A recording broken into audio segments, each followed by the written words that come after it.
ಇನ್ನು ಮುಂದೆ ನಿಮ್ಮ ನೆಚ್ಚಿನ ಧಾರಾವಾಹಿಗಳ ಫುಲ್ ಎಪಿಸೋಡ್ಗಳು ಸನ್ ನೆಕ್ಸ್ಟ್ ಆಪ್ನಲ್ಲಿ ಮಾತ್ರ.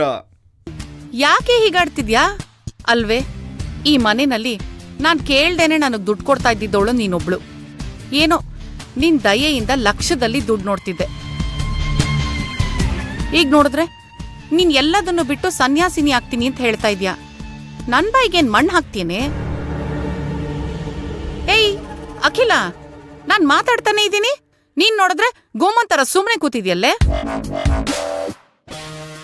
ಏಯ್ ಹುಚ್ಚಿಗೆ ಹಿಡಿತೇನೆ ನಿಂಗೆ.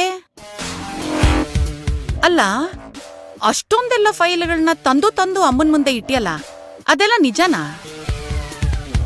ಅಲ್ವೇ, ಅಣ್ಣ ನಿನ್ ಹೆಸರಿನಲ್ಲಿ ಏನಾದ್ರೂ ಆಸ್ತಿ ಮಾಡಿದಂತಾನೆ? ಮಾಡಿರ್ತಾನೆ. ಖಂಡಿತವಾಗ್ಲೂ ಸೈಟು ಗೀಟು ಏನಾದ್ರೂ ತೆಗ್ದಿಟ್ಟಿರ್ತಾನೆ. ಆ ಸೈಟೆಲ್ಲ ಏನ್ ಕಡಿಮೆ ಬೆಲೆ ಬಾಳತ್ತಾ? ಕೋಟಿಗಟ್ಲೆ ಬಾಳತ್ತೆ ಕಣಿ. ಅಷ್ಟೊಂದೆಲ್ಲ ಅಭಯ್ ಕೊಡ್ತೀನಿ ಅಂತ ಹೇಳ್ತಾ ಇದ್ಯಲ್ಲ, ನಿನಗೇನ್ ಹುಚ್ಚಿಡ್ದಿದ್ಯಾ? ನಿನ್ ಹತ್ರ ಇರೋದನ್ನೆಲ್ಲ ಬಿಟ್ಬಿಟ್ಟು ಹೊಟ್ಟೋದ್ರೆ ನಿನ್ನ ಭವಿಷ್ಯದ ಕತೆ ಏನೇ? ನಾನು ಹೇಳ್ಕೊಳಕ್ಕೆ ಈ ಮನೆ ಮಗಳು, ಆದ್ರೆ ನನ್ನ ಹೆಸರಿನಲ್ಲಿ ಒಂದೇ ಒಂದ್ ಆಸ್ತಿ ಆದ್ರೂ ಇದೆಯೇನೆ? ಇಲ್ಲ.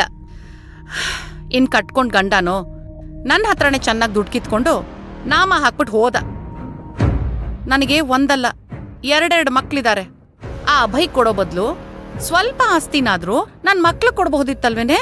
ಏನೇ ಅಖಿಲ, ನಿಂಗ್ ನನ್ ಮೇಲ್ ಕರುಣೆನೇ ಬರ್ತಿಲ್ವೇನೆ? ಯಾಕೆ ಸುಮ್ನೆ ಕೂತಿದ್ಯಾ? ಅಲ್ವೇ, ಈ ಮನೆಯಲ್ಲಿ ಎಲ್ರೂ ನಿನ್ ವಿರುದ್ಧ ತಿರುಗ್ಬಿದ್ರು, ನಾನ್ ಮಾತ್ರ ನಿನ್ ಹತ್ರ ಚೆನ್ನಾಗೇ ಇದ್ದೆ ತಾನೆ.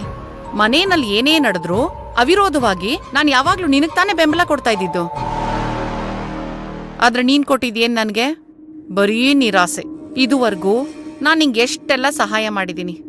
ಅಟ್ಲೀಸ್ಟ್ ಅದಕ್ಕಾದ್ರೂ ಒಂಚೂರು ಕೃತಜ್ಞತೆ ಬೇಡವೇನೆ ನಿಂಗೆ?